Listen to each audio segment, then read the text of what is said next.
What's up, everyone? I just ordered for this 250F, it's a 2025, an FMF Powercore 4 slip-on exhaust. So it doesn't include the header, and this is the stock little exhaust part, clamp on it and everything. I tried finding videos for this bike, and that includes how to install stuff, how to switch parts out, different exhausts, different parts, just a general idea of what to do to this bike. This is my first sort of serious dirt bike to mess around with. I don't do tricks, I don't do wheelies, I don't catch air like that or nothing. I had a TTR 230, it was like a 2007. It was my first bike ever. Sold it after I fixed the carb or something like that. Started wanting another dirt bike, so this is my first one that I consider a serious dirt bike. It's not a race bike by all means. Obviously the F is their trail version. Everybody shits on it from what I hear, and they say get the R instead. But here in Florida, I mean, it's hard to find places to ride in general. It's all sugar sand. I've seen some tracks that have dirt. Again, I don't want to go on a track.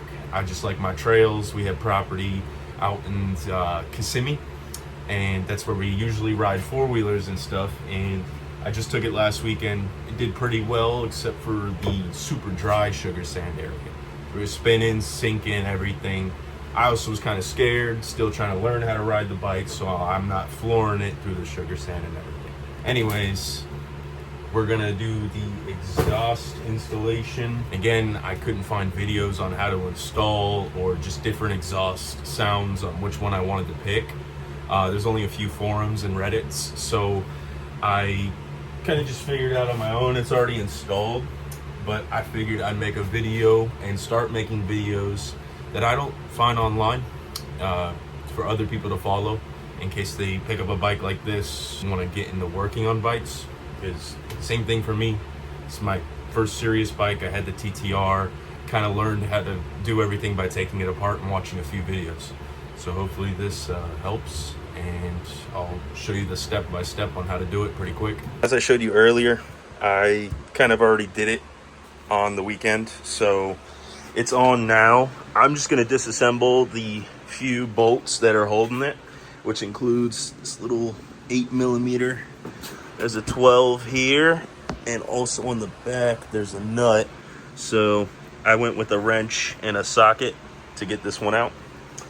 And the heat shield has two. It's an 8mm. That pops off as well. I'll show you in a second what it looks like disassembled. And these are the tools you will need. I really have a simple setup, simple little garage, so to speak. But yeah, I have my little ratchet, I have my wrench, and it is an 8mm. I don't know if you can see that, and a 12mm. Same for the wrench, it's a 12mm. I'll start by taking off this 8mm here, and then we'll get to the two bolts. Here's the first one, 8mm, as I said. It's a couple turns and it breaks loose pretty quickly. I use my extender. Move the socket out. Should pop out. And then do that. Everything here is pops off. This will get you to your air box. If you needed to clean it, now's a good time. You could unscrew these 4 screws, take it out, replace it if you need to. If you don't need to do that, you get straight to the exhaust. And it is these 2 areas here you'll be messing with. This is where you get your 12mm. And you won't be able to do this side until you get your 12mm wrench. Put it on the back end. Just keep it holding there.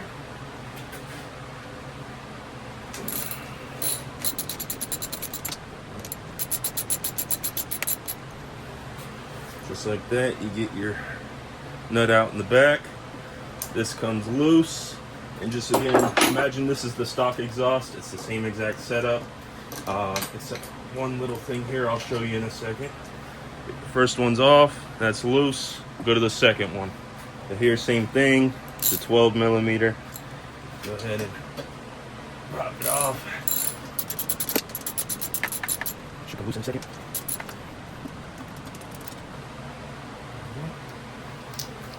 Once you get those loose, your exhaust is gonna pretty much be free.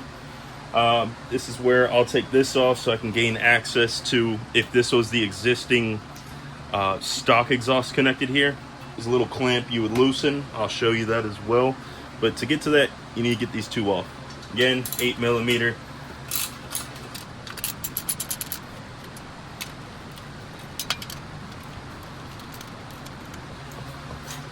Once the heat shield's off, I'll show you on the stock exhaust here.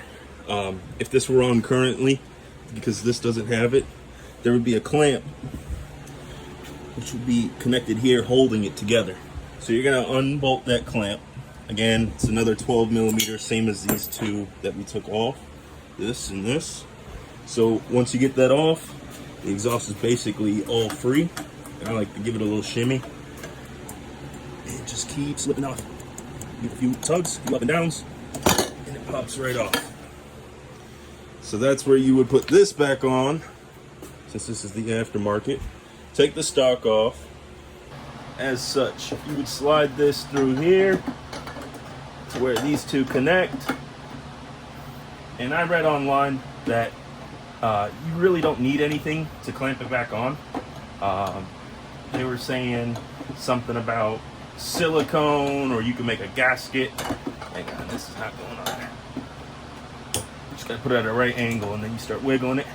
But yeah, you could put some gasket maker or silicone, whatever they say online. But for the most part, it kind of holds itself once it's bolted in. And I test ran it.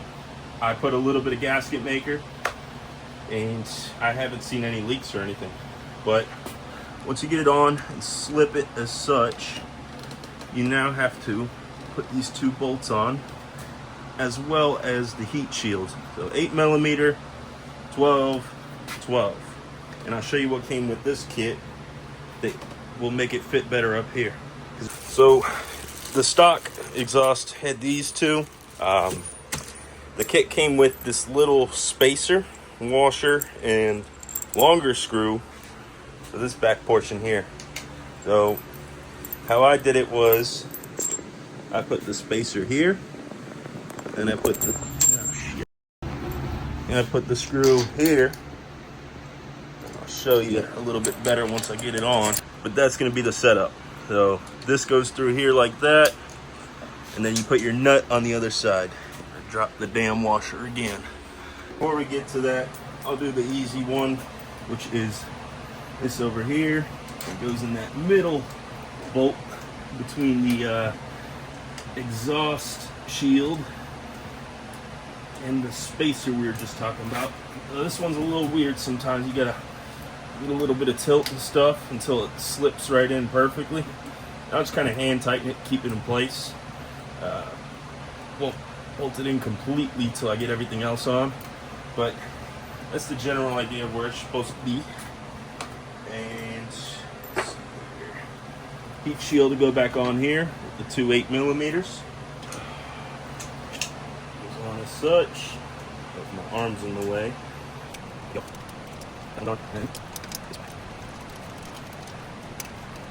Once you get that heat shield on, hand tighten bolts. I'll go ahead and just tighten this to, I don't really know the spec, but until it's tight, I ain't too worried about it. Tight. Same for this side. There you go. Again, this one's on. Go ahead and tighten it the rest of the way.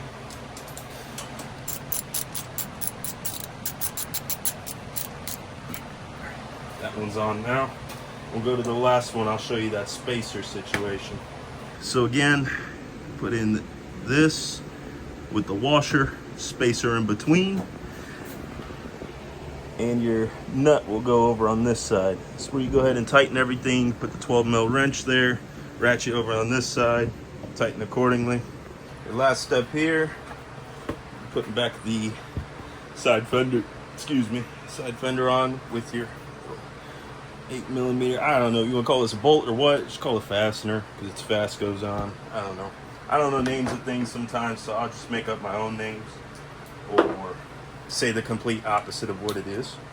But yeah, 8mm. Put this back on. All right, once you get that on, that is basically about everything. This is where you could go ahead and turn it on, test it out. If you put some gasket maker or something, I don't know, let it dry for a day, then go test it. But I test ran this. I put a before and after video on my YouTube already. I so far love this. It opened up the bike a lot. Again, I'm just taking this through trails. I don't mind people hearing me. It's probably better for the trails. You don't know who's going to turn a corner, but it sounds pretty good. I was going to get the Yoshi. It was like $800 damn. So I just went ahead and did something pretty cheap for now until I make a decision to change it. I did include the spark arrestor in this installation. There's a little spring here, or a coil, I don't know. First time ever putting it in. You kind of just jam it in there and work your way around with a flathead, and it pops itself in. I heard a lot of people don't run these. It's really up to you. I just installed whatever came with this. And yeah, that's basically my tutorial. It's the basic way of doing it. I did it Sunday in about 30 minutes. And I just put this in a box. I'm just gonna keep it in case if I do sell this bike at some point. But it fits in the same box you buy this with. Night and day difference. Definitely recommend buying this if you want to try something cheaper and want to make it a little bit louder. Plan on making more videos working on bikes or the Ford Ranger that I have. Or, I don't know, some other random stuff. But yeah, stay tuned. Hope you like this video.